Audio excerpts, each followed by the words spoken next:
Welcome to New Mexico Black Rifle Operators Union. I'm your host, Sean.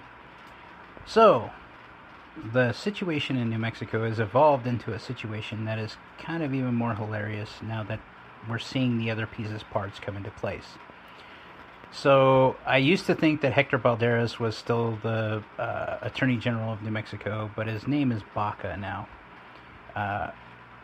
Anyway, what's more interesting about this is for the first time I have ever heard of anything happening in New Mexico government, the Attorney General has said that they are not backing the governor. So what that means is that in the suits that the governor is getting sued by GOA, Gun Owners of America, FPC, there's now 11 of these suits now against her. She is alone.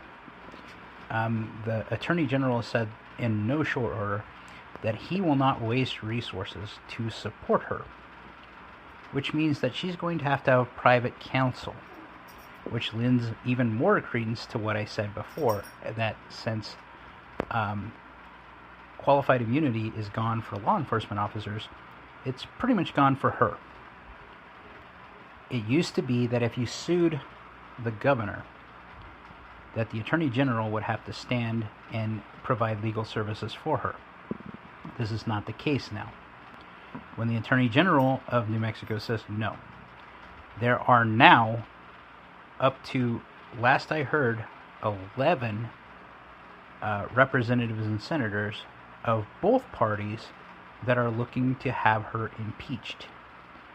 So this has backfired on her. It also turns out that the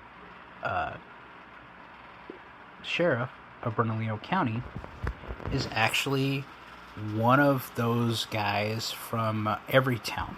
What I mean by this is that he was in Everytown, kind of like the NRA check marks people and says that these are good guys and these are bad guys. Everytown, if you don't know what Everytown is, they're the guys that are pro gun legislation. They're pro civilian disarmament. Well, he was one of their boys. And if you haven't seen the video that has just came out today, where the sheriff of Bernalillo County says, they're not only no, but basically hell no, we're not doing this. I am so proud of my San Juan County sheriff, and I'm even prouder, or just as proud, of my chief of police in Farmington. Sorry about that. Had some people that are just trying to be that guy, and they won't shut up.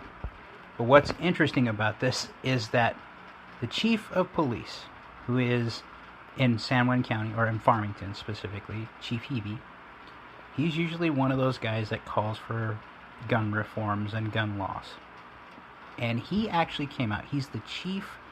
He's also like Shane Ferrari, my sheriff in San Juan County, who is our chief, is the president of the Chief of Police's association in New Mexico. And he came out against all of this today and said there are better ways to enforce what you're trying to do, and rather than try to do this the way you're trying to do, this isn't probably what you should be doing. Now, my sheriff, it came out already and said no. As the Sheriff Association president, this isn't how we should do this anyway. But he has been quoted in several articles now. Shane has been. Now, I have had issues with both of these guys because of what happened with COVID and where they had to kind of lay down. But I understand that's more political than they wanted it to be. They had to lay down because their funding is on the line. Because the governor could have censured this. But for both of these guys to come out, not just a little bit, even Chief Hebe's statement isn't as tepid as the original statement from Bernalillo County sheriffs.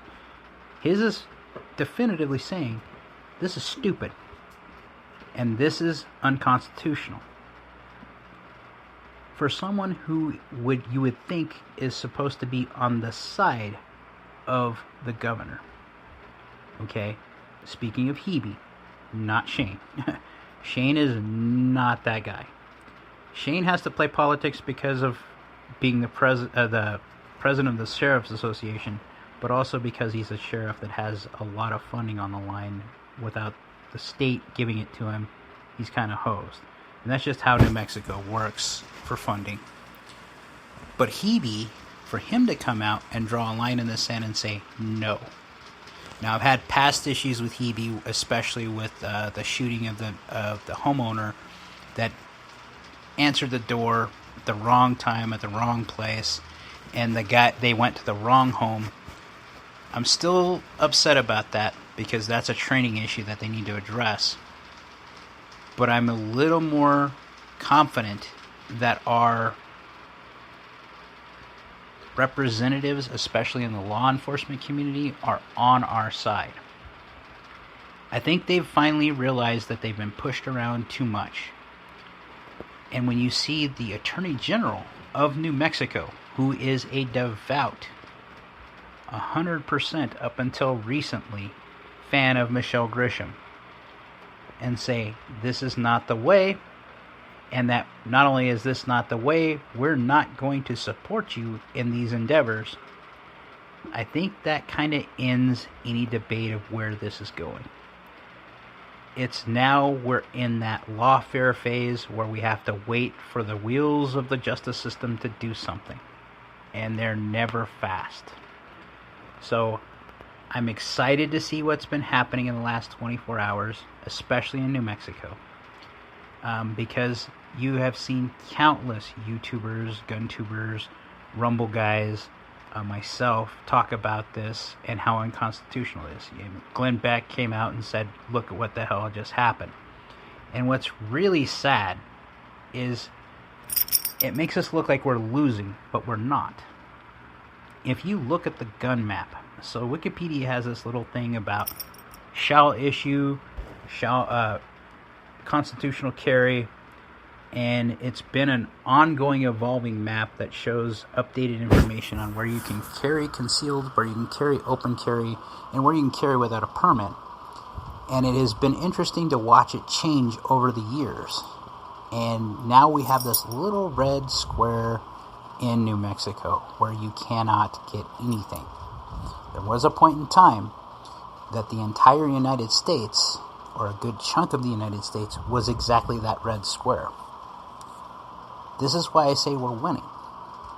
If you look at what's happened in the last 5 to 10 years, that map has changed from yellow and red in lots of spots where you couldn't carry, you had to get special permission, you had to do a bunch of stuff, to where it's mostly green and blue.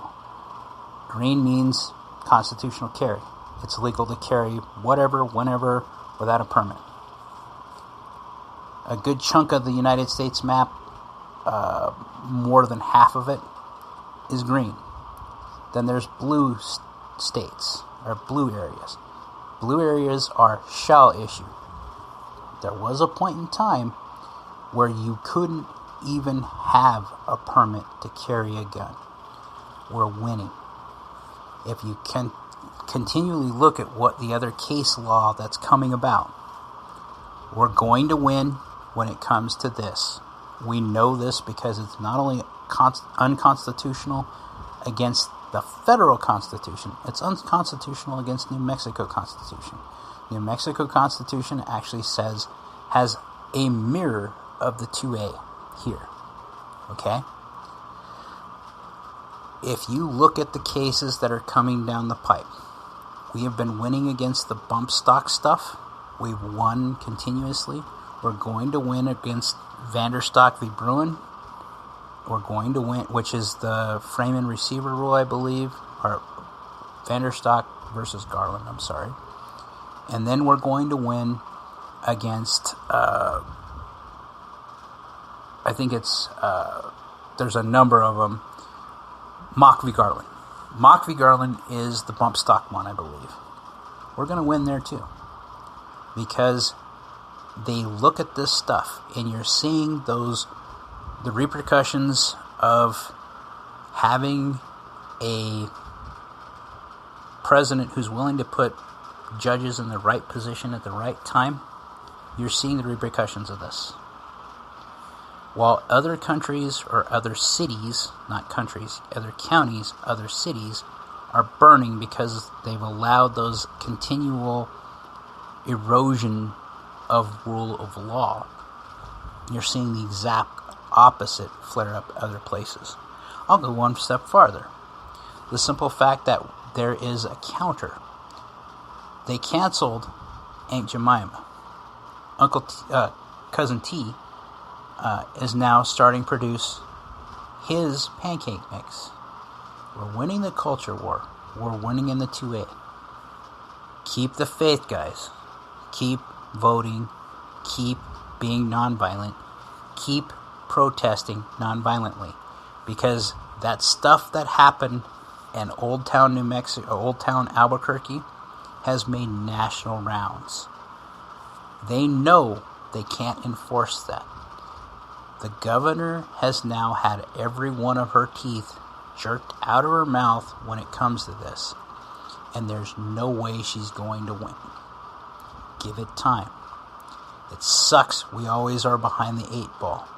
But as long as we stay vigilant, as long as we keep pushing this, as long as we keep fighting it every way we can, as long as it sounds as stupid as it sounds, as sharing these posts about these things on Facebook or YouTube or Twitter, when you share these things, you have even those devout leftists stop and realize that someone has crossed the Rubicon here, and this will not stand. When you have the governor of New Mexico, I still firmly believe she's trying to find her next gig. She knows her time in New Mexico is coming to an end. She still has 3 more years in New Mexico, but that's not enough for this lady. She's looking for something else. And when you are not hearing from any other governor of New Mexico chime in and say, hey, we're going to do that next, we're fighting the right battle. This is the battle we have to win right now. Keep showing the masses that this is bull crap. This is a civil rights issue just like it is if they've said you can't say something. Okay? Keep going, guys. Like, share, subscribe, be great.